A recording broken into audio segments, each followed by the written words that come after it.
Chapter 21, Demon Contract. Roy had lashed out in demon language, a language that acted on the soul, allowing demons to communicate with people in any world. However, the impact of the demon language on the fragile human soul was overbearing, so Roy's roar caused concussions in everyone present. Their minds went blank, their bodies became unsteady, and even a couple of them started bleeding from their noses. It took them a long time to recover. The effect was very good. After slowly regaining their senses, everyone looked at Roy in fear. No one dared make a sound. It was just silent. From the crowd emerged a fat man who looked a little foolish. He stepped forward boldly, knelt before Roy, and said in an excited and flattering tone, "Great Demon King Satan, it is me, your servant Lucius, who has summoned you. Thank you for listening to my prayers and coming to the world."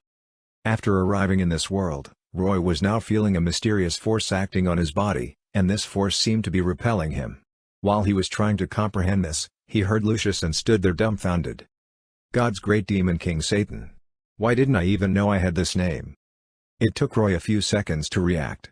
These people probably only knew the basics of summoning and decided to give it a try. They had no idea what was happening in the abyss of the demon world, and the only demon name they knew was Satan, so they called out this name while summoning. Unfortunately, they did not know that it was impossible to summon a true demon king with their weak magic power. Their magic formation could only reach the upper level of the abyss where Roy was. Even if it were not Roy who responded to their summons, it would have been some other low-ranked demon. Of course, calling Roy Satan was not too ridiculous since Satan could also be used to refer to all demons. In essence, there was no demon king with the name Satan in the abyss. Even if there were such a demon king, that demon would have been too busy answering all the summons since most summoners only knew this name. There was no need for Roy to correct their misconception. He only asked impatiently, "Why did you summon me?" Hearing this, Lucius raised his head and looked at Roy fanatically.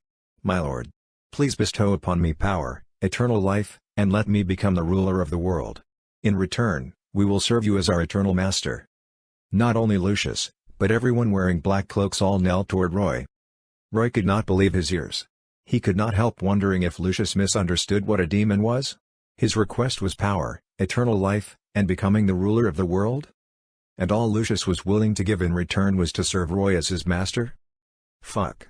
Something so good, even demons want it. How could I give it to you? During the first summon, Roy had his values realigned. Not to mention that Roy was merely a low-ranked demon now. Even if a true demon king came, Lucius's voracious appetite would have probably astonished them. Actually, what Roy did not know was that his current appearance contributed to the misunderstanding. After the strengthening of the T-virus and modifications by the system, Roy's current body was full of a sense of strength. His muscular build, ferocious teeth and claws, and huge demon wings matched what Lucius and the others imagined Satan looked like.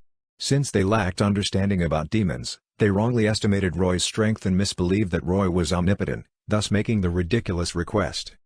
To Roy's astonishment, a demon contract appeared in front of him upon Lucius's request.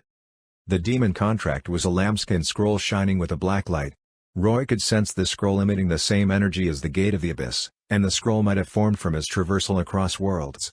On the scroll was the contract written in the demon language, and even Roy could clearly understand the content of the contract. It mentioned that if Roy could meet Lucius's wish and make a deal with him, then he could ignore the repulsion of this world and remain here until he fulfilled the contract. Otherwise, Roy would continue to be expelled by the power of the world. The power of the world? The power of the contract? Very magical stuff. Who exactly created these rules? However, Roy was not taken aback. Nothing more could surprise him since he had even reincarnated into a demon. But this did not mean that he would sign the contract just to stay in this world. The terms of the contract by Lucius were just too ludicrous. Roy had only heard of demons enticing humans to sign a contract. Besides, the contract had to be signed according to his ideas. Roy rolled his eyes and suddenly laughed. Since Roy was a demon, his laughter naturally sounded wicked. Just as Lucius and those present were creeped out by his laughter, Roy said, "Eternal life. Even gods will ultimately perish. What makes you think you can have eternal life? Even if it were possible, do you know what price you would have to pay?" What price? Lucius looked at Roy blankly. "Give me 100 million souls, and I will give you eternal life." Roy directly asked for the sky. Lucius was dumbfounded and took a deep breath. How is this even possible? A transaction has to be fair. Roy sneered. Eternal life has a price to pay. Otherwise, what do you think your dirty and greedy soul is worth? Looking at Lucius's shocked expression, Roy changed his tone. Of course, there is another offer. Give me 100 souls, and I will give you 100 years of life. When Lucius heard this, he regained his bearings. He was shocked to hear Roy's term of 100 million souls, and now, he immediately had the illusion that he could probably meet Roy's term of 100 souls. Regardless of whether Lucius was having an illusion or not, Roy continued to induce, so? Using this method, you can gain 100 years of life, and then you can use these 100 years to slowly accumulate souls and complete the transaction. If 100 years is not enough, we can make it 200 or 300 years until you have enough souls. Then we can make the exchange, and you get eternal life. Okay, let's use this method. Lucius hurriedly stood up in excitement. Are you sure you want to use this transaction method? Roy asked. Yes, let's use this. Lucius nodded in agreement without thinking. All Lucius could think of was the 100 years of life he would receive. After all, 100 years for humans was long enough. However, he had not realized that Roy had successfully induced him to change his original wish from being given eternal life to exchanging souls for life. Give and exchange were two completely different meanings on the demon contract. To Roy, the difficulty of these wishes was completely different. He could not live eternally, so how could he give Lucius eternal life? Instead, prolonging Lucius's life was more manageable. In the worst case, all he needed to do was to create another T-virus, a simpler version, and then inject Lucius with the virus to fulfill the contract. Well, zombies live for a long time too. Are humans too greedy, or are demons too cunning? Even Roy himself was unclear now. Chapter 22, Dracula? Why did people want to summon demons? That was because people had needs, desires. Be it for power or eternal youth, they always looked for ways to achieve what they could not reach or do. Therefore, demon summoning was born. Generally speaking, those who summoned demons were not good people. People with pure and kind hearts would never think of seeking help from demons. Only those with devious hearts and those that were evil by nature would sell their souls to demons. Lucius was such a person. Even Roy, a demon, loathed him. But it could not be denied that demons needed people like Lucius. This was because signing a contract with them guaranteed that demons could stay in another world. Roy wanted to remain in this world to take a look around, but he could not entirely accede to Lucius's request, so he had used deceit to induce Lucius into changing the terms of the contract. Now, Roy understood a bit about why many religions associated devils with lies and deception. Devils were not like this by nature but rather forced by circumstances. They had to be when they met these excessively greedy people. Roy felt that Lucius should be grateful to him. If Roy had not eliminated the little demon at the gate of the abyss and responded to the summon, then Lucius and his people would have met that little demon. At that time, Lucius and the rest would have only had a little blood and internal organs as offerings. They were reluctant to sell their own souls and only offered a bit of loyalty but were audacious enough to request eternal life and control of the world. That little demon would have been angered enough to tear them all to shreds. You should not doubt this. Even a little demon was much more powerful than ordinary humans. Killing Lucius and the rest would have been effortless. It was not uncommon for a summoner to receive backlash from summoning a demon, as most demons were violent and chaotic. When the demon found that it could not enter a contract, it would kill the summoner and devour their soul with little regard to being repelled and expelled by the power of that world. Therefore, when a summoner did not have the strength to guard against a demon, summoning a demon was very dangerous. Maybe only Roy would have the patience to talk Lucius into amending the contract. In the abyss of the demon world, demons and devils were actually the same race. The only difference was that some demons had higher intelligence and knew how to use strategy rather than only violence as the only means of solving problems. They seemed more rational, so humans called them devils.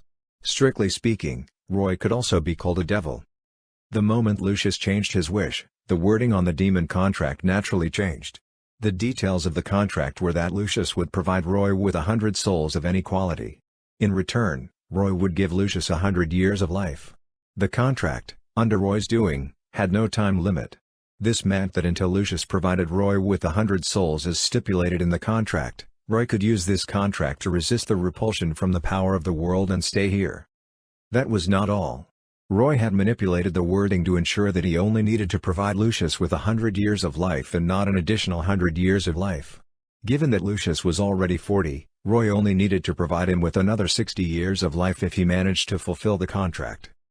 Despite Lucius being able to see the demon contract, it was an agreement between them after all. The demon contract was a manifestation created by the power from the gate of the abyss and inherently biased toward demons, so he could not recognize the demon writing on it.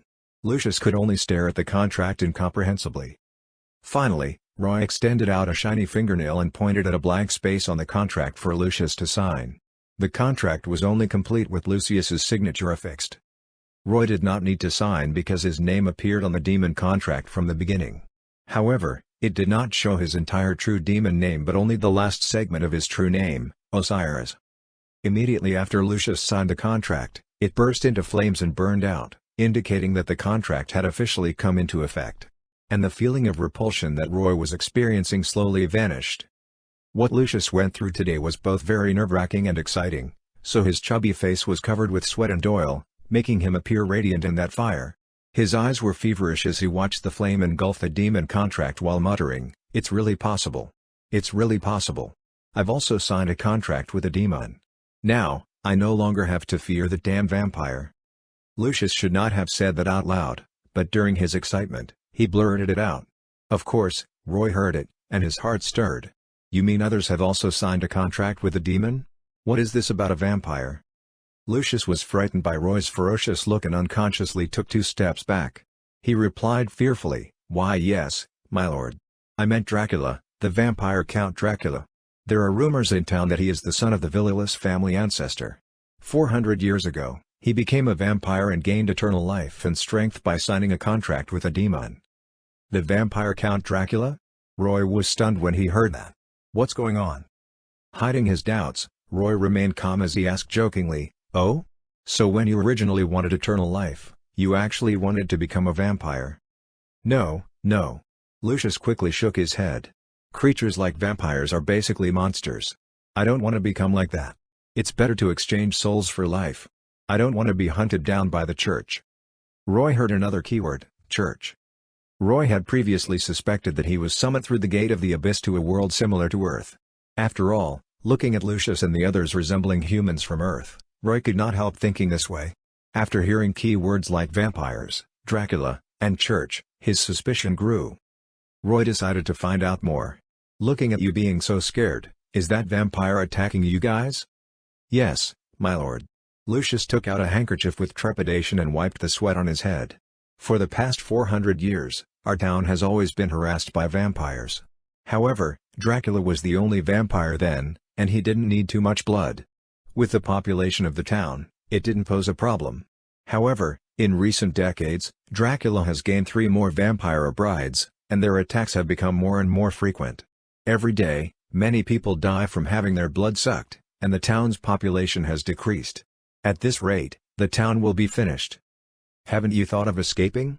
Roy asked. "It's impossible. The escapees were all killed by Dracula. He treats the people in this town as his livestock, so how could he possibly let us go?" Lucius explained bitterly. "Moreover, almost everyone in the town is impoverished, and there is no money to escape to other places." "But you mentioned the existence of a church." Roy grew increasingly suspicious but continued probing further. "Does the church allow vampires to run wild?" "Not at all." Lucius shook his head. "After Dracula became a vampire, the Villelus family ancestor was self-reproachful and went to church. He could not bear to kill his only son, but he swore to God that his descendants would kill Dracula. If they fail to do so, all of the family's souls won't be able to go to heaven. Because of this oath, the church has acquiesced to the Villelus family dealing with Dracula and has not sent any help. But the situation now is a little different," Lucius continued. "The Villelus family have been trying to kill Dracula for 400 years but to no avail, and they've died in his hands one by one. The once large Villelus family has dwindled to having only 2 members left. It is only a matter of time before the Villelus family disappears." After knowing this, the church realized the seriousness of the situation and finally sent someone. "Since the church sent someone, how could you still dare to summon a demon?" Roy laughed. "Aren't you courting death?" Roy was now suspicious that Lucius was trying to hoodwink a demon. "No, no. My lord, please don't misunderstand." Lucius understood Roy's doubts and explained in panic, "The church did send someone, but you know who they sent? It's Van Helsing. He's simply another monster. The people in town did not want him to show up because if he fails, Dracula will vent his anger on the town and completely destroy it. Now, we have no other choice but to turn to you. Chapter 23, How is a high-quality soul formed? When Lucius mentioned Dracula and his three brides, Roy had a premonition. Sure enough, when he heard the name Van Helsing, he finally confirmed that he had probably come to the world of the movie Van Helsing. Despite Roy appearing calm on the surface, his heart was throbbing incessantly. He had thought that he only reincarnated into a world of demons and did not think deeper. Now, after the summon, he realized things were not as simple as he thought. Movies are basically fictional. Why did the Gate of the Abyss connect to a world in the imagination of humans? If there is a world of Van Helsing, then does that mean there are other imaginary worlds? And the abyss of the demon world, is that also an imaginary place? What is unreal, and what is real? Roy's brain was in a mess, so messed up that he did not hear what Lucius said afterward. Lucius noticed that Roy was slightly absent-minded and became more uneasy. He was actually the mayor of Transylvania and the only remaining noble left in the town. The town was constantly under threat from vampires, but he could not escape and feared for his life, so he had been praying to God every day without eliciting any response. In desperation, he had thought of seeking help from demons. In the beginning, Lucius had initially wanted to summon a demon to kill the vampire Count Dracula, dealing with a demon with another demon. However, upon successfully summoning the demon Roy, he suddenly remembered the rumor that made Dracula. Greed began to grow in his heart, and he was no longer satisfied with just killing the vampire to save his life. Instead, he wanted to obtain eternal life like the vampire. It suddenly dawned upon him that it seemed a little out of place that he had summoned a demon when the church had already sent someone to deal with the vampire. What would he do if this demon misunderstood, thought that he had deceived it, broke the contract in anger, and decided to kill him? Lucius did not know what Roy was thinking at the moment. He only sensed that the atmosphere was imposing, so he waited anxiously for Roy's decision. Suddenly, Lucius felt an invisible force supporting his body, causing him to float in the air, leaving him flustered.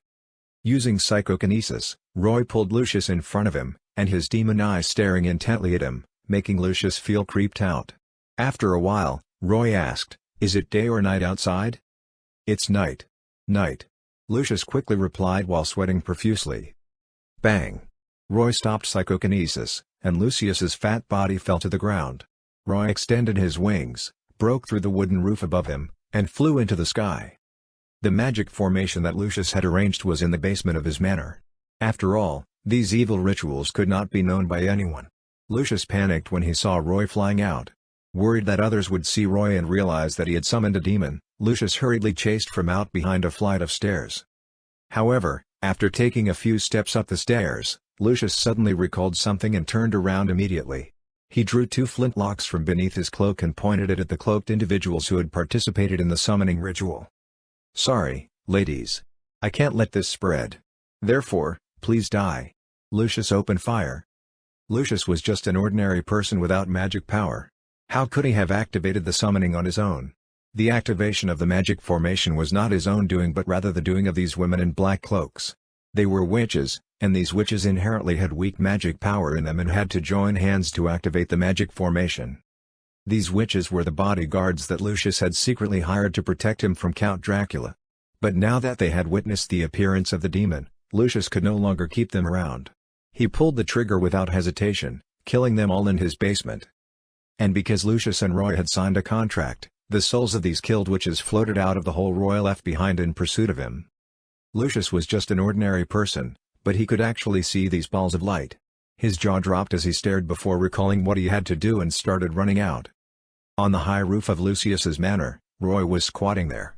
The season was now winter, and white snow covered the roof. The weather was cold, and the sky was gray. Neither the moon nor the stars were visible, but Roy grabbed a handful of snow and realized how real things were.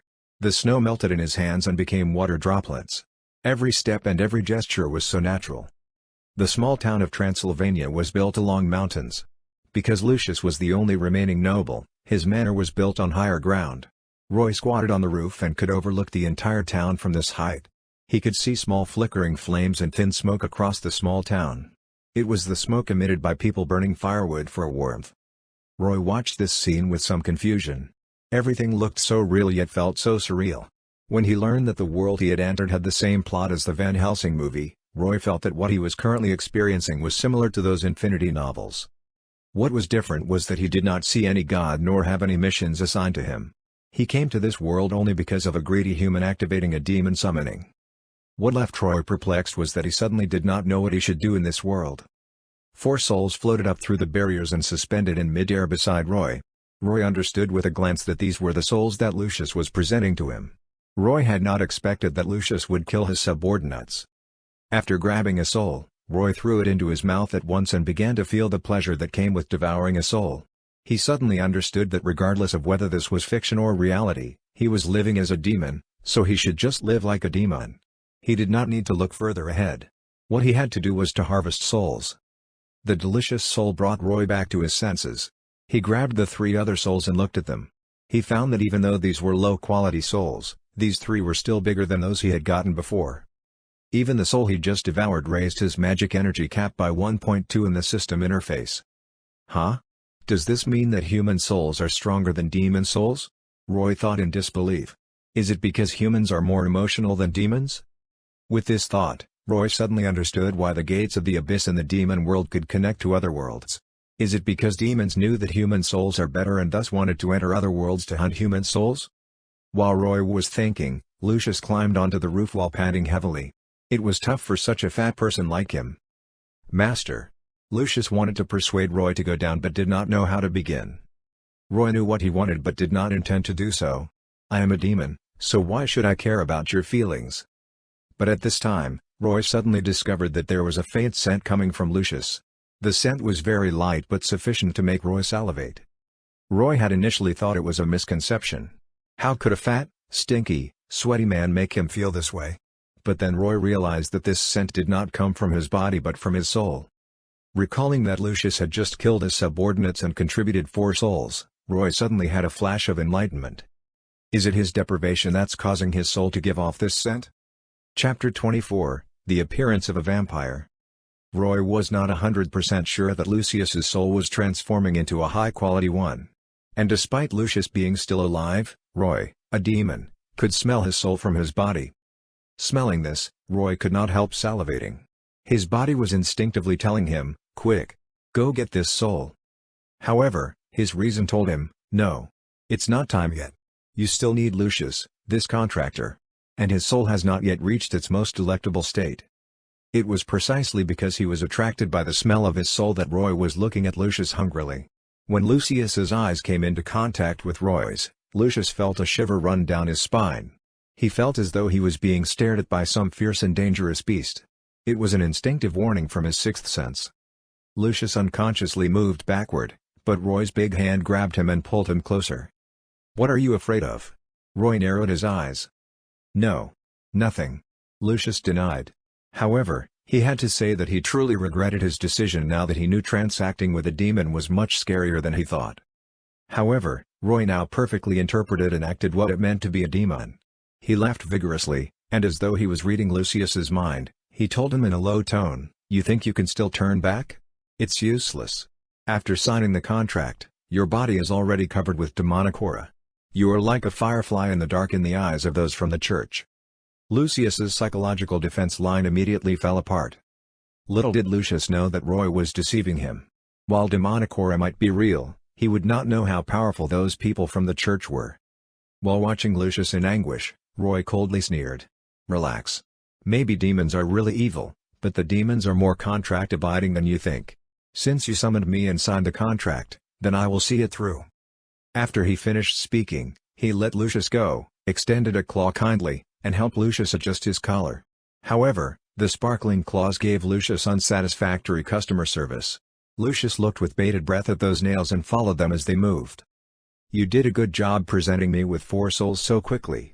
Well done. Roy smiled. So, I won't be stingy about giving you a little reward. While speaking, Roy opened the system interface. Roy was unsure how other demons fulfilled their contractors' wishes, but he thought those low-ranked demons did not know how to use magic and usually solved issues with violence. But Roy was different and had a different solution. Roy casually drew a test tube and some liquid in the system interface. Then he started to define the potion in the test tube. He defined it with slimming medicine and rapid burning of 10 kilograms of fat. The definitions of such a potion were simple and did not require much soul power to exchange for it, So Roy used his fingers and sketched randomly in the air in front of Lucius. Before long, a test tube appeared in his hands. And that test tube appeared to contain a water-like liquid. Yes, Roy was too lazy to even color it, and it was also tasteless. He handed it to Lucius just like that. "Drink it," Roy said.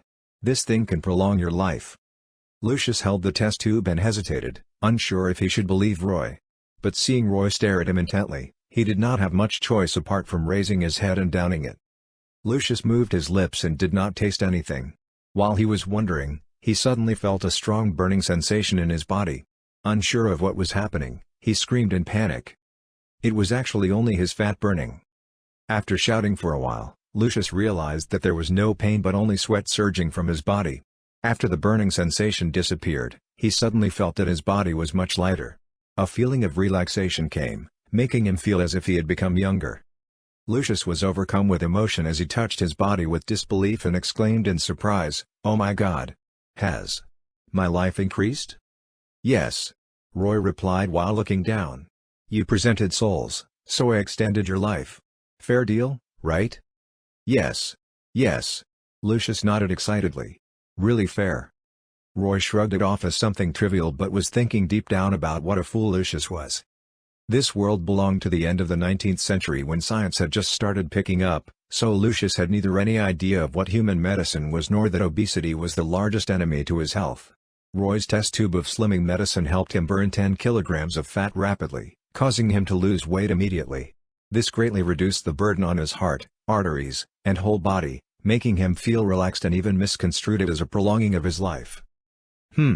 It can't be considered a misunderstanding. Losing some weight truly did help him gain a few more years of life. The little sweetener given to Lucius made him more determined to transact with the demon. Roy chose to do this for the sake of Lucius's soul because this was the first soul that Roy had encountered that would soon become high quality. How could he easily let it go? Since Roy had guessed that his soul was evolving because of his deprivation, he needed to let Lucius continue degenerating. After gaining benefits from presenting souls, Lucius would more ardently collect them. As for how to collect? Hey, of course through killing people. Roy thought about it for him. Anyway, vampires frequent the town, so couldn't Lucius easily blame those vampires for the lost lives later? Alas, I am getting more and more evil. Roy sighed before returning to his senses. Not right. I am now a demon. For demon standards, I should be becoming more and more outstanding. At this moment, Roy suddenly heard a piercing cry from afar. He turned around and saw a bat-like flying creature in the sky in the distance. It had broken through the gray fog and flew out. As a demon, Roy had dark vision and could clearly see things in a dark environment. When the bat-like flying creature broke through the fog, Roy saw the shadow of a dark castle behind it. Although Lucas could not see it, he also heard the cry. He immediately shivered and panicked. Vampire. It's a vampire. It's come out to hunt. No, I need to go home and hide. Lucius thought, but he was held down by Roy. Why are you panicking? You're under the protection of a demon, so how can the vampire touch you? Yes, right. Lucius held his ground and became slightly braver. In fact, Lucius was not to be blamed. The small town of Transylvania had been living in the shadow of these vampires for many years, causing the people here to form a conditioned reflex.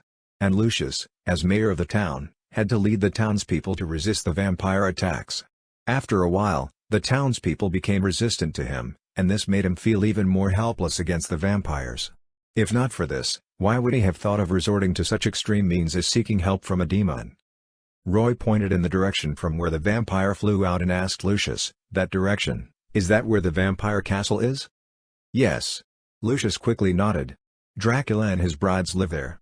The entire town knows about this castle, but apart from the Villeless family, no one has dared go near it. You return first. I'll go take a look at the castle. Roy loosened his grip on him, stretched his demon wings, and created a gust of wind as he flew up into the sky. Lucius stared blankly at Roy's flying figure and took a long time before he came back to his senses. He trembled as he climbed down from the roof. Chapter 25, The Smell of Sulfur and Fire. Roy decided to have a look at the vampire castle because he was curious. He had some impression of the Van Helsing movie. After all, the appearance of werewolves, vampires, and Frankenstein was a little beyond comprehension. Most importantly, Hugh Jackman was in it, deepening the impression. But after all, a long time had passed, and Roy could not remember the content too clearly. He vaguely recalled that the vampire Dracula was quite a poor thing. He was infertile and could not have children, so he began to seek scientific cures. This later led to the story unfolding. What Dracula wanted to do was none of Roy's business, and Roy did not intend to get involved either. His focus was on Lucius transforming his soul into a high-quality one. However, he was curious and wanted to see what kind of creature the vampire Dracula really was. Roy came from the abyss of the demon world. Although the bloodlines of low-ranked demons were complicated, resulting in all forms and sizes, Roy did not recall seeing a low-ranked demon similar to a vampire. Moreover, according to Lucius, Dracula had been in existence for around 400 years. If he were truly a demon from the abyss, then it was absolutely impossible for him to have stayed in this world for such a long time without a contractor. Therefore, Roy was certain that Dracula was not a demon.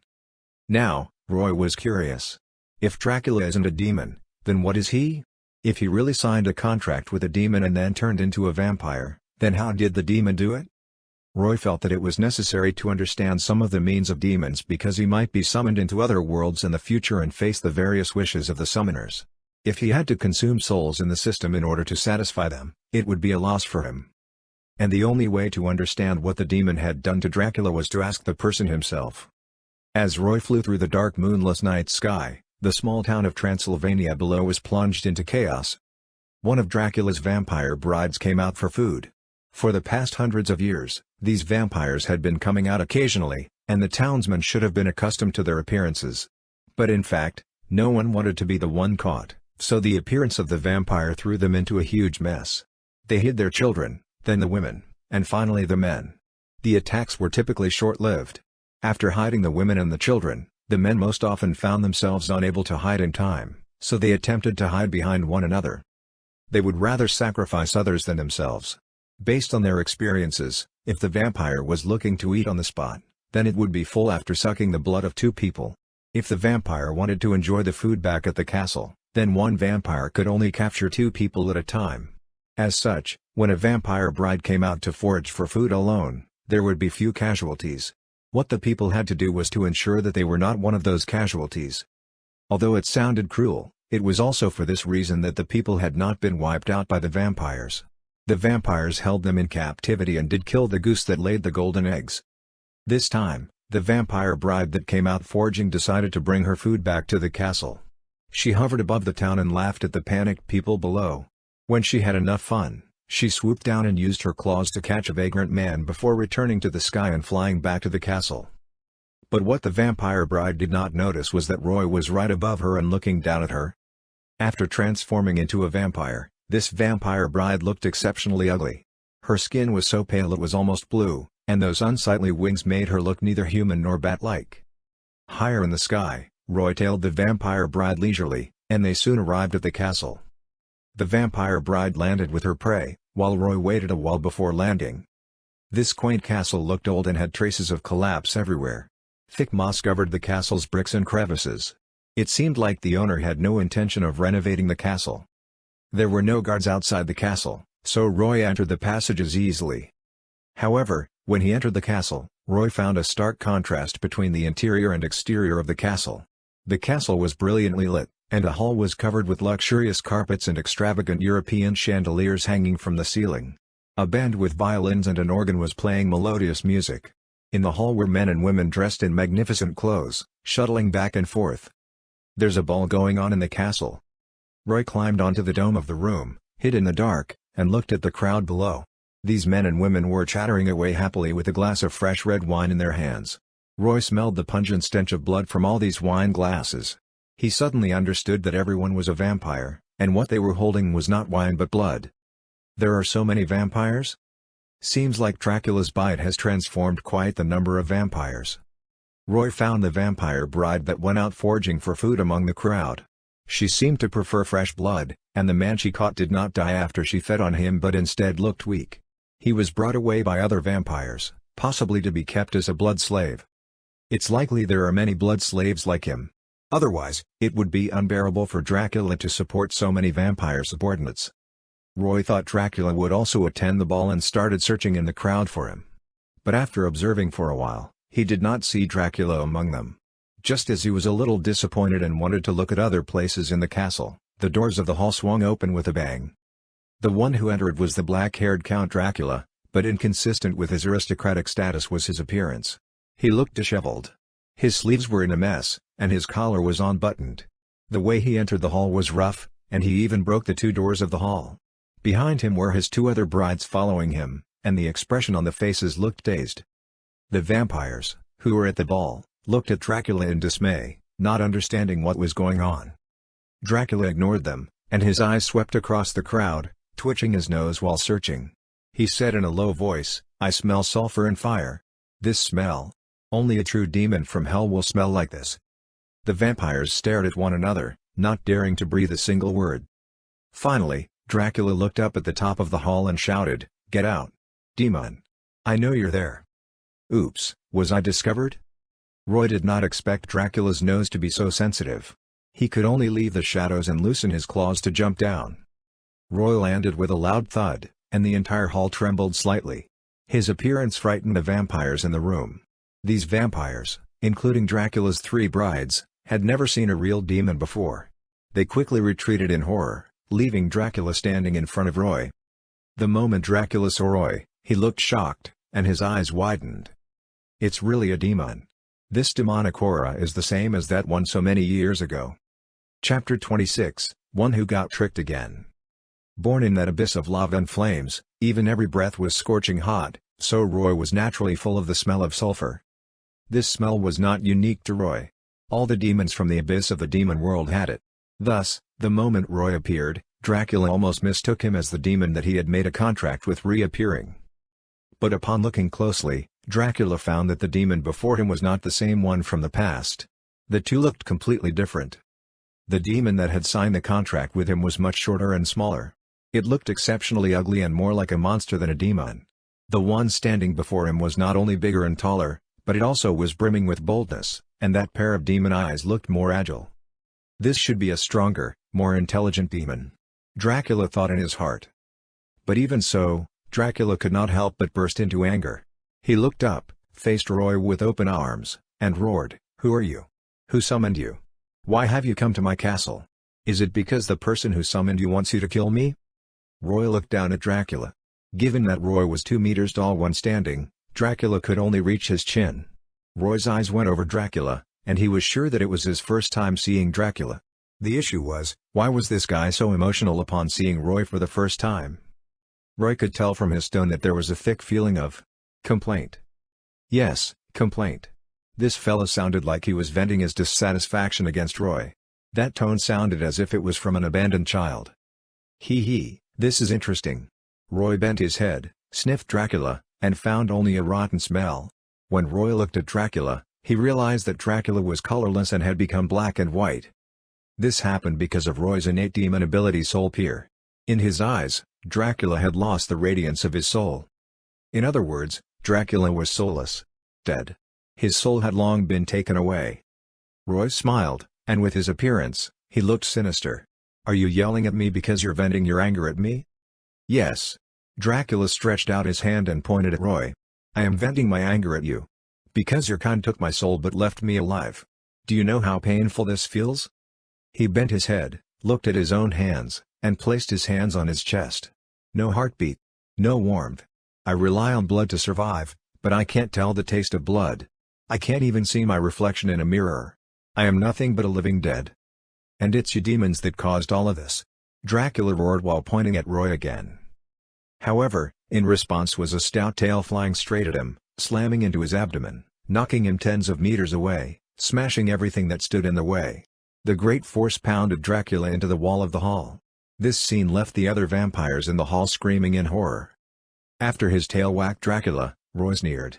"What a joke! How dare you vent your frustration on a demon after transacting with them?" Roy already understood what had happened.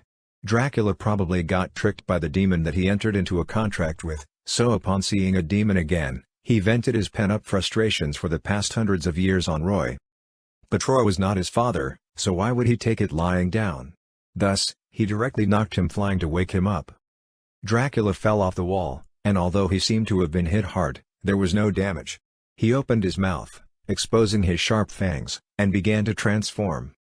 Dracula had similar pale, almost blue vampire skin, but he was much bigger and stronger than his brides, and his vampire wings looked a bit like demon wings. He roared, flapped his wings, and flew at Roy. He extended his claws, wanting to kill Roy. At the same time, Roy charged forward, grabbed Dracula's head with a hand, and smashed him down from the air into the ground with a loud bang, causing countless cracks in the floor of the ballroom. Dracula was merely a creature created by a demon using unknown methods. Since his strength came from a demon, how could he possibly contend against one? Even a low-rank demon was a fierce existence to be reckoned with in this world. If Roy had a strength attribute nearing 70, then Dracula's was only at most at 40, directly crushing him. Pressed into the ground by one of Roy's hands, Dracula did not give up struggling and extended his claws to try breaking free from Roy's grip. The next moment, Roy used the other hand, grabbed one of his wings, and tore it hard, ripping it off. No blood poured out, but Dracula screamed in pain. Roy scoffed. "It doesn't seem like you don't feel anything at all. At least you can still feel pain." In the ballroom, his vampire subordinates and brides were shivering in fear and had already retreated into a corner. This fight was simply beyond them. Realizing the huge difference in strength, Dracula finally gave up and stopped struggling. He begged Roy for mercy in a trembling voice. "So sorry. Please let me go." "Humph." Roy snorted coldly but let him go. Dracula's recovery was very swift. The wing that was half ripped off actually grew out quickly. When it finished regenerating, Dracula returned to his human form. He got up from the ground and patted the dust off himself while keeping his head down, not daring to say anything. Once the demon contract is signed, it must be executed. The content of the contract matched your wish. Roy coldly told him. You only have yourself to blame for your wish having a loophole and becoming an undead creature. Who else can you blame for the contracted demon exploiting it? No, not only this time. Dracula vehemently denied when he heard what Roy said. There was another time. Huh? Did you transact with demons twice? Roy was surprised. No, that's not what I meant. Dracula tidied up his appearance before continuing. In 1462, I was murdered. Before I died, I sold my soul to the demon in exchange for resurrection. That demon took my soul and turned me into a vampire. This was my own wish, and I don't blame anyone. But after 100 years, in their effort to kill me, the Vililis family sought the help of a demon. He raised his head and looked at Roy. In any case, I am also a believer of demons. Is this how you demons treat your believers? Do you know that I was almost killed that time? What's this about? Listening to this, Roy was puzzled. You mean, someone summoned a demon and tried to use the power of the demon against you? That's right. Dracula said indignantly. A descendant of the Vililis family asked that demon for the power to kill me, and the demon turned him into a werewolf. The venom in the werewolf coincidentally restrains vampires. I almost died from that ordeal. If I hadn't torn my bitten left hand off to prevent the venom from spreading through my body. So that's what happened. Roy finally understood why Dracula started yelling at him and asked if he came to kill him. He actually had a similar experience before. Let's talk about your contracted demon. How did you become a vampire? Roy asked quietly. And what about that werewolf? The same way? It should be the same. Dracula looked at Roy, his eyes fixed on Roy's neck. It's demon blood. I drank it when I was about to die. It was that demon's blood. That purplish red blood, I'll never forget what it looks like. Chapter 27, The Noble Soul. Demon blood? So that's it. Roy finally heard the crucial piece of information from Dracula. This was his underlying motive for coming to look for Dracula. Although Dracula became a vampire and could wreak havoc in this small town, his power was only sufficient to deal with ordinary humans. He himself understood that his so-called power was actually nothing much. Otherwise, how could he have spent more than 400 years in a remote town on the edge of Eastern Europe without expanding his territory? Garlic, holy water, silver stakes, and fear of sunlight were just some of the things that could harm a vampire. He was merely a vampire transformed by a low-rank demon and had innate weaknesses in his bloodline. Roy did not expect that a low-rank demon who could not use magic power could actually use demon blood to give to humans extraordinary powers. But after hearing Dracula say this, Roy suddenly felt that this was natural. You could just look at the low-rank demons living in the upper abyss, and you would understand. Demon blood seemed to have very strong compatibility and could combine with any type of bloodline, to the extent of ignoring reproductive isolation. Even bug-type and bird-type demons had appeared. Compared to this, was it not simpler to combine with human bloodlines? Maybe even the bloodline of angels was compatible with it. Roy had heard many legends about angel and demon hybrids. Demons were strong by nature. When demon blood flowed in human blood vessels, the demon blood would cause changes to the human body. However, there were differences in what kind of monsters they would become. This was perhaps due to the complicated bloodlines of demons giving the blood, so the final characteristics of the humans were different. This was a very good method for Roy because he did not want to consume his souls to fulfill the wishes of the contractors. To him, souls had more important uses. Not only could he use them in the system interface to transform himself, but he could also devour the souls to increase his magic energy. Having to eat and use the souls made him feel that there was never enough, so he felt that using them to fulfill contracts would be a waste. Things would be easier now that he knew that demon blood had such a wonderful use. There were only a few things that summoners wanted: power, life, and maybe a handful who summoned a demon to help them fight. To these people who wished for power and life, Roy only needed to give them a little of his demon blood to fulfill the contract in the future. This way, he would not need to waste his souls on them. After finding out what he had wanted to know the most, Dracula was useless to Roy. He was not interested in killing someone soulless, so he just said, "Relax. The one who summoned me wasn't someone from the Villalus family, nor am I here to deal with you." With that, Roy jumped straight onto the second floor of the hall and climbed toward the dome-shaped window to leave. Seeing that Roy was trying to leave, Dracula was dumbfounded and shouted, "Wait. Wait. Are you leaving just like that? If not, what am I going to stay here for?" Roy did not even look back. "Wait, Your Excellency," Dracula hurriedly said, "please wait. Regardless of who summoned you, can you sign a contract with me since you're here?" Roy stopped and looked back at Dracula. "Contract? What contract do you want to sign? It's not to restore your human body, is it?" "No, no," Dracula helplessly said, "I was just ranting earlier. I understand that even though I have no heartbeat and have lost most of my senses, this represents that I still have my strength. I'd really die if I were to restore my human body." "Oh? Looks like you're not too stupid," Roy mocked. "The contract I want to sign with you isn't about me," Dracula said. "It's about my children. Perhaps it's because we're living dead that my brides can't give birth to an alive baby. I've tried countless methods for the last few hundred years but to no avail. Since you come from the abyss of hell, can you please help me? If demon blood can resurrect me, then it should also let my children live." Roy's tail shook unconsciously, and he mused a little before asking, "So, what is the price? Dracula, what can you pay?" "All of this." Dracula became excited upon recognizing Roy's willingness. "Soul, blood, whatever I have, I am willing to use to pay the price." "Soul? Do you even still have a soul?" Roy sneered. "Your soul has long been offered to the demon you signed a contract with." "Then use someone else's," Dracula said. "If you want, I can even slaughter the entire town and offer their souls to you." Ha, ha ha ha. Roy could not help laughing when he heard this. "That's impossible. Dracula, haven't you realized in the past 400 years that the people killed by you vampires don't have souls?" Yes, Roy had long discovered that not only Dracula but also all the vampires present were nothing but black and white tones in his demon eyes. They had all lost the radiance of their souls. It made sense if it was only Dracula because he had made a contract with a demon, but it was worth pondering over why the other vampires were also like this. Roy speculated that Dracula had been tricked when he signed the contract with that demon.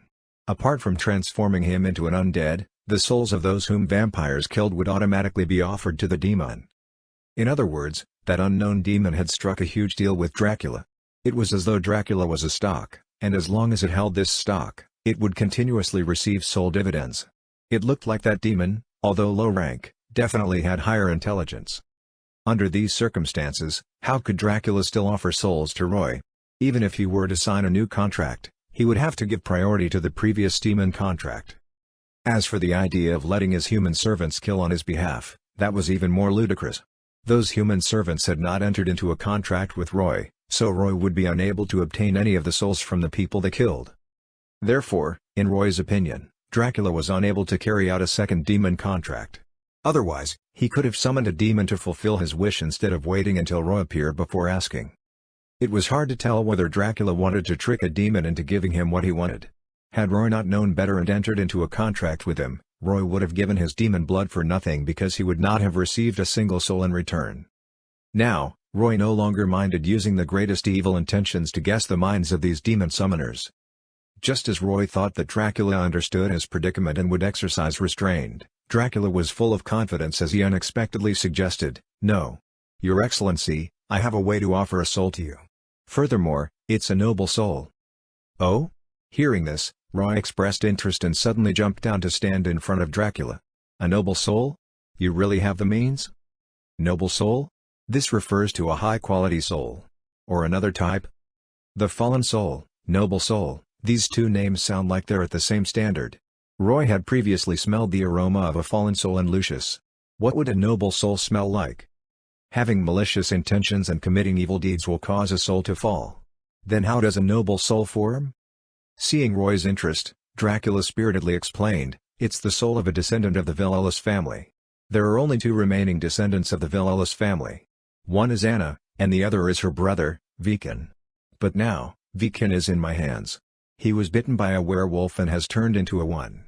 I can threaten Anna using Viken. Tell her that as long as she sacrifices herself, I will let her brother go.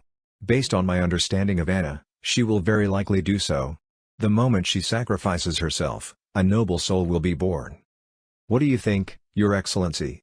Dracula asked exuberantly. "Noble souls like this will only be born in pure, kind, and self-sacrificing people. Without me laying a finger on her, her soul won't be offered to the other demon. And most importantly, because the Villelus family ancestors swore that before they killed me, the Villelus family descendants won't be allowed to enter heaven. Heaven won't accept even the most noble souls, and the soul will stay in the mortal world. At that point, you only need to appear and take this noble soul." Dracula thought that after his explanation, Roy would feel assured and agree to it, but unexpectedly, Roy reflected upon it instead. "No." Roy shook his head.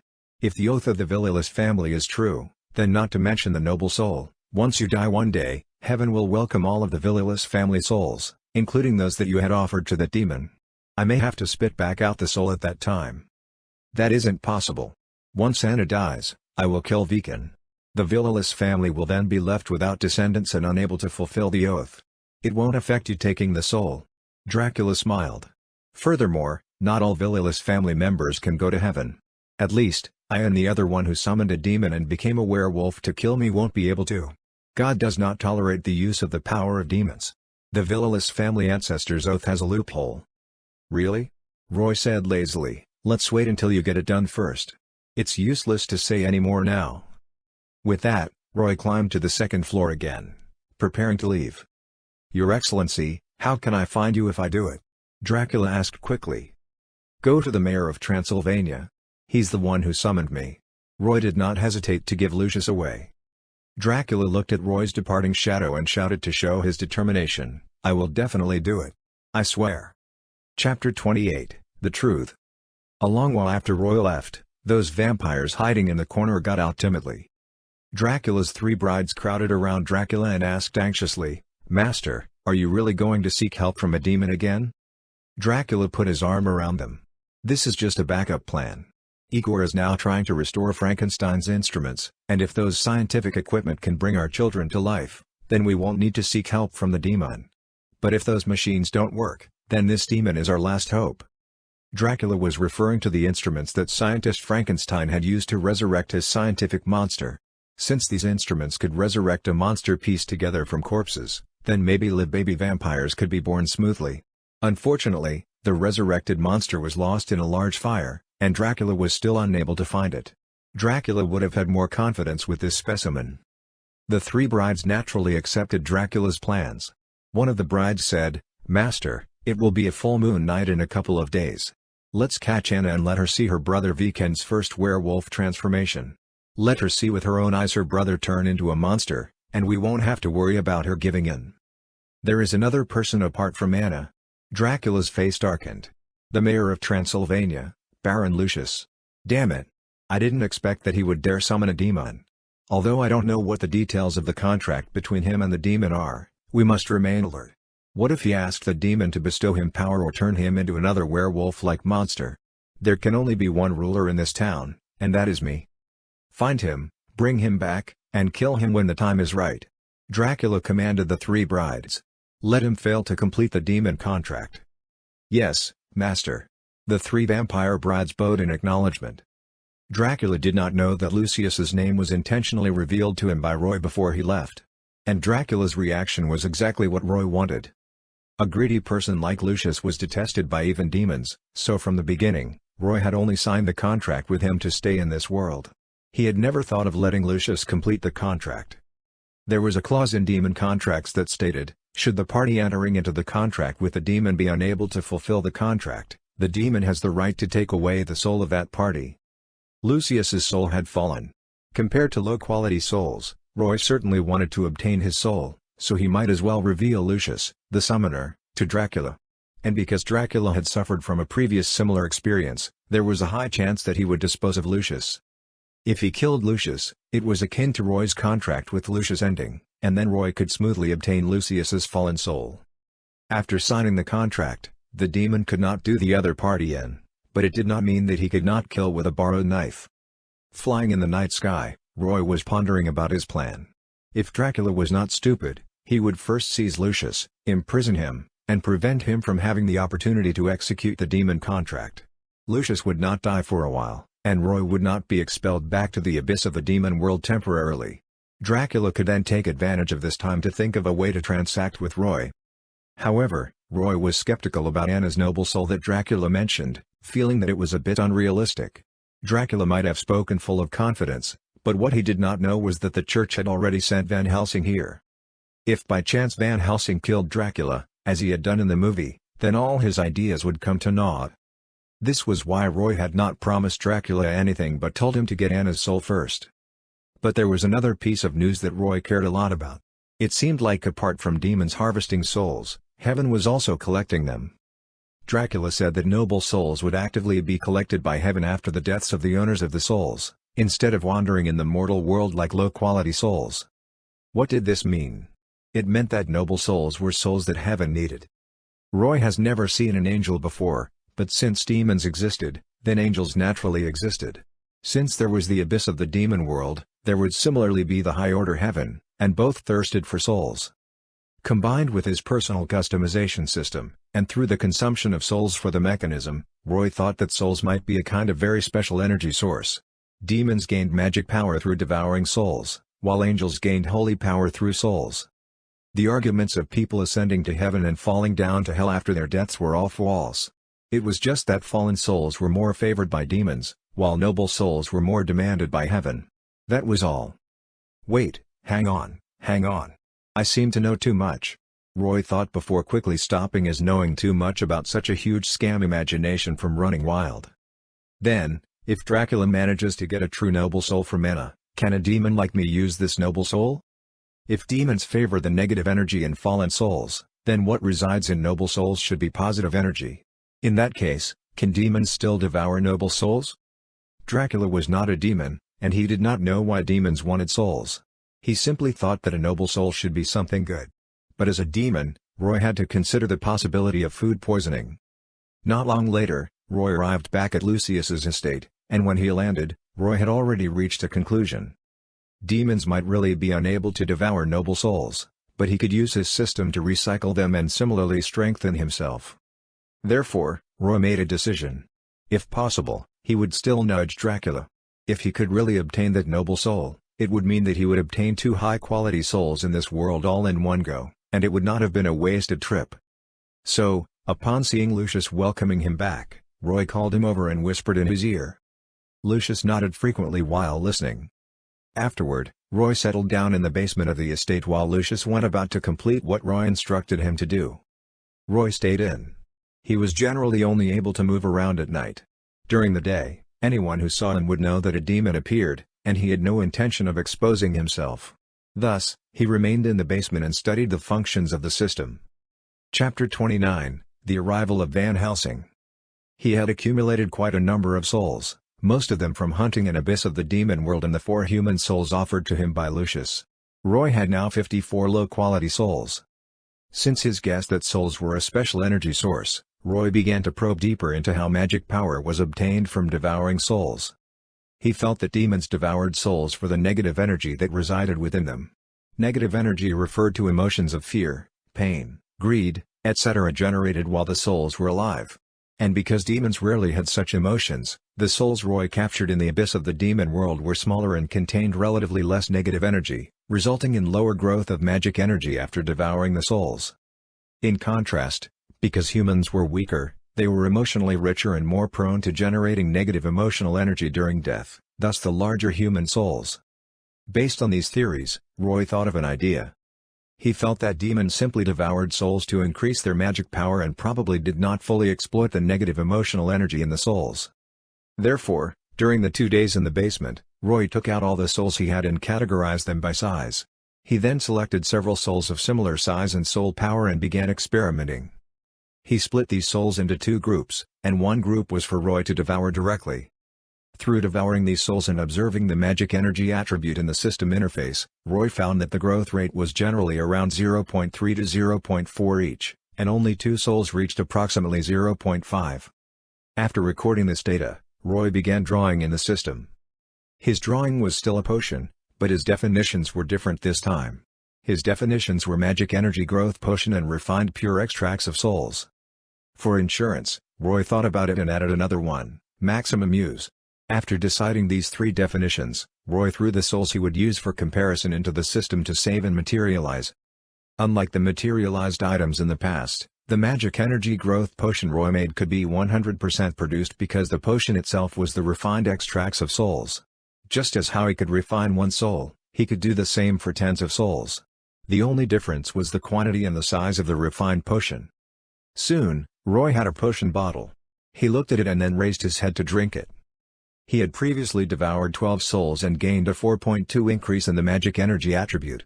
However, after drinking it, this bottle of magic energy growth potion made from the extracts of 12 similar-sized souls increased his magic energy attribute by 10. In other words, the soul extract potion produced by the system increased magic energy by more than double compared to devouring souls directly. Roy's tentative plan was now established. He felt that he now needed to control himself when it came to devouring souls. Although devouring souls allowed him to enjoy their taste, it actually lowered the energy that he could harvest from the souls. If he had wanted to raise his magic energy quickly, the best way was to use the system to make the soul extract potion. Now that Roy's magic energy attribute had grown to 23.5, he found that he could sustain psychokinesis for twice as long. The increase in strength and speed brought by T-virus strengthening had now stalled, showing that he had fully developed the current potential of his demon body. Before he could make a better body development potion, these 2 attributes had reached their peaks. These 2 attributes only guaranteed Roy's melee combat ability. Under these circumstances, Roy naturally had to look for other avenues.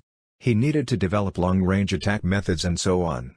Long-range attack methods required him to use high-quality souls to create skills, and the higher magic energy attribute was the fundamental guarantee after creating the skills. Meanwhile, during the 2 days that Roy was researching in the basement, strange things happened one after another in the small town of Transylvania. Several people had disappeared over the past 2 days. These people were the homeless in the town, and their corpses were discovered not long after they disappeared. People initially thought the vampires had captured them but later realized that they were murdered upon finding their bodies. Needless to say, Lucius had murdered these homeless people. As evidence, Roy had received those souls. The problem was that people in the town had no idea as Lucius had done it very discreetly. The people were panicking and discussing among themselves who the murderer was. At this juncture, Van Helsing and his assistant, the church monk Karl, arrived in this town. Transylvania had been closed for so many years, and the people had long been familiar with one another. Therefore, when Van Helsing and Karl appeared, they immediately knew that there were strangers among them. With weapons in their hands, people spontaneously surrounded the two. Under the shadow of the vampires, the people were extremely suspicious of strangers. This was because these self-proclaimed monster hunters often overestimated their capabilities, wanting to come here to exterminate the vampire Count Dracula. Dracula killed all these people without exception, and then Dracula and his brides lashed out on the townspeople, bringing disaster. Van Helsing and Karl were unaware of this, so they had no idea what was happening when the townspeople surrounded them. Looking at the cold and numb eyes of the townspeople, Van Helsing did not doubt that they would swarm and kill them. He reached behind his back, ready to draw his weapon. "You, turn around." At this moment, Van Helsing heard a pleasant voice behind him. He turned his head to find a blonde beauty wearing noblewoman's clothes. This lady was, of course, one of the two remaining descendants of the Villelus family, Anna Villelus. Although she no longer had the title of nobility, the Villelus family was once wealthy, so her clothing was completely different from those of the poor townspeople, especially the women with stained-covered faces. Anna naturally looked dazzling in comparison. "Remove your hat." Anna placed her hands on her hips, lifted her chin, and ordered Van Helsing. "Show your face." "Why?" Van Helsing asked. "Because we don't trust strangers," Anna replied. "Also, gentlemen, you'll have to disarm yourselves. Come and try it." It was impossible for Van Helsing to agree, and he tightened his grip on his gun. The atmosphere became immediately tense.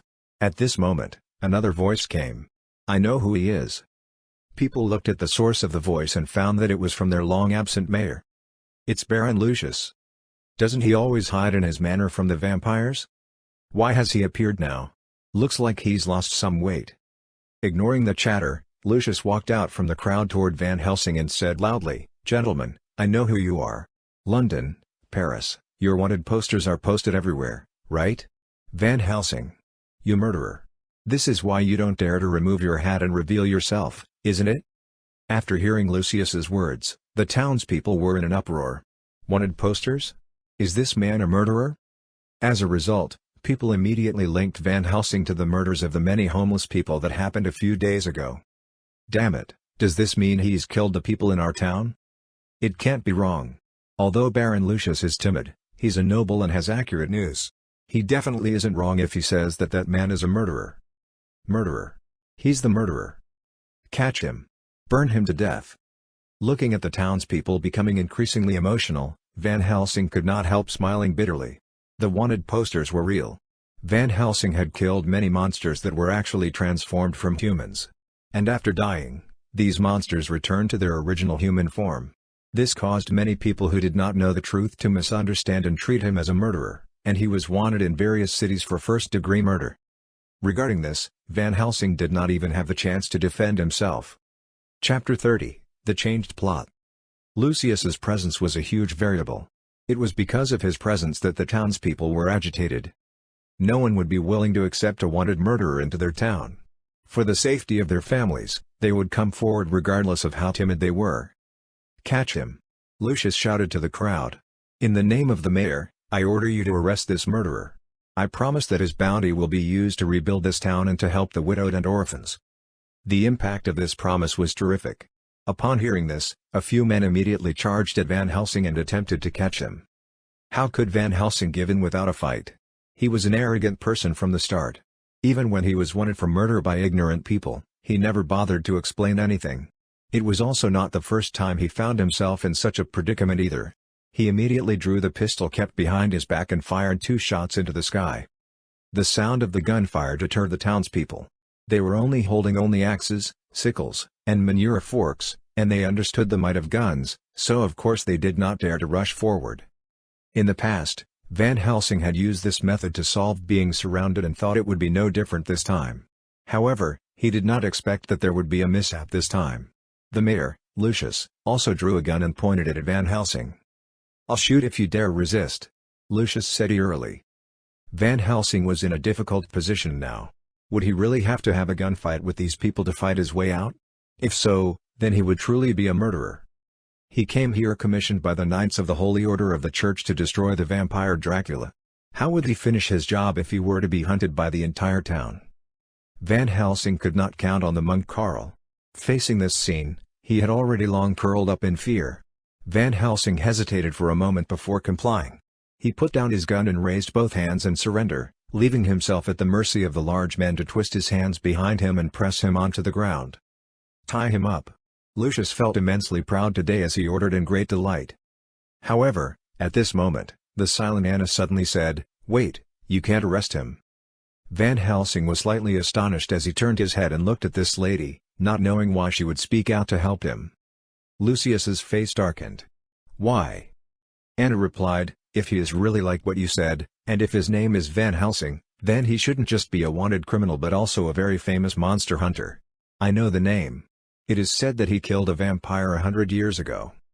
There was a commotion among the townspeople. "Monster hunter? Vampire hunter? Lucius could not care less, but he remembered what Roy told him. "Miss Anna, how are you going to guarantee for him?" Without waiting for her response, he continued, "Miss Anna, I hate to mention it, but I still want to remind you. I admire the oath your family made to the Lord and your family's efforts to kill Dracula over the centuries. However, have you ever thought that it is the incapability of your family that has resulted in Dracula still being alive today, leading to Transylvania suffering from the vampires for hundreds of years? Every household in this town has lost relatives to the vampires. And this is all the unshrinkable responsibility of your family." Language was an art, and what Lucius said about the current situation was indeed the case. As descendants of the Villeless family, Anna and her brother, Viken, had always enjoyed special treatment in town. This was the result of the people admiring their family's efforts in eliminating the vampires, but the root of this disaster also stemmed from their family. When Lucius stated these facts according to Roy's instructions, the people present looked at Anna, and their eyes flashed. Lucius's words evoked painful memories of losing their loved ones, but many people had no way to vent their frustrations. "Bah!" One of the women in the crowd suddenly spat on the ground. This spit, like a ripple effect, caused others to start pointing at Anna. Baron Lucius is right. The nightmare of the vampires all stems from their family. I don't understand it. Why can the souls of their family enter heaven after they kill the vampires? That's right. What about those of us who have been harmed by the vampires? For those killed by the vampires, their souls will go to hell. This is unfair. We aren't any worse than them when it comes to faith. Why is God giving their family a privilege? The whispers gradually turned into finger-pointing.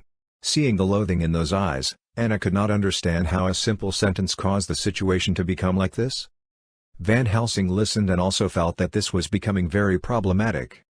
He actually understood why.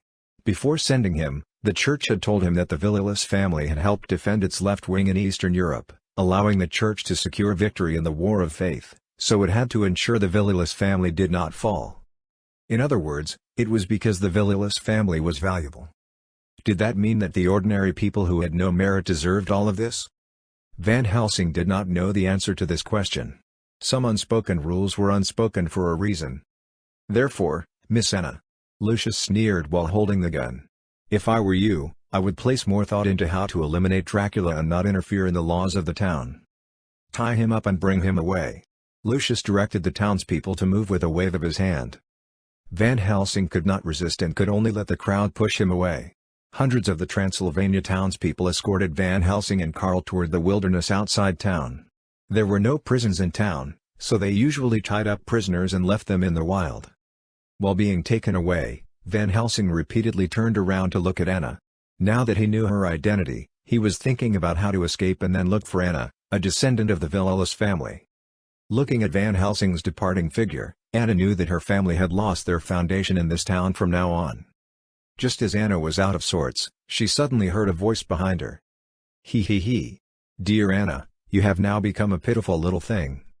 Anna's heart skipped a beat, and she drew her dagger from her waist as she turned. However, her hands were immediately restrained. One of Dracula's brides in her human form was standing behind her. Clamping down on Anna's hand holding the knife, this vampire bride looked smug. She had been hiding among the crowd and witnessed the whole process, so she was feeling ecstatic. "So, how does it feel to lose all support?" The bride smiled while speaking. "For the past hundreds of years, your family has lived as heroes in this town. But now, you've turned into the culprit. This drama is just so entertaining." "What do you want?" Anna asked angrily as she tried to break free. "I came here to tell you an important piece of news," the bride said. "Your brother isn't dead yet." What? Anna could not help but widen her eyes. "You didn't hear me wrong. He isn't dead." The bride let go of her hand and walked around her. As she walked, she sniffed Anna's blood greedily. "But his situation isn't very good. He was bitten by a werewolf." Anna almost lost it when she heard this, but before she could move, the bride hugged her from behind and laughed beside her ear. "But fret not. As long as the werewolf venom is neutralized before the first full moon, he won't turn into a heartless monster. And this antidote, Master Dracula happens to have exactly just one. If you want it, come to the castle and make a deal with Master." Without waiting for Anna's response, the bride let go of her, turned into a vampire, and flew into the sky. The people witnessing this were terrified as they scrambled in panic. "Deal?" Anna bit her lips, Struggling in her heart.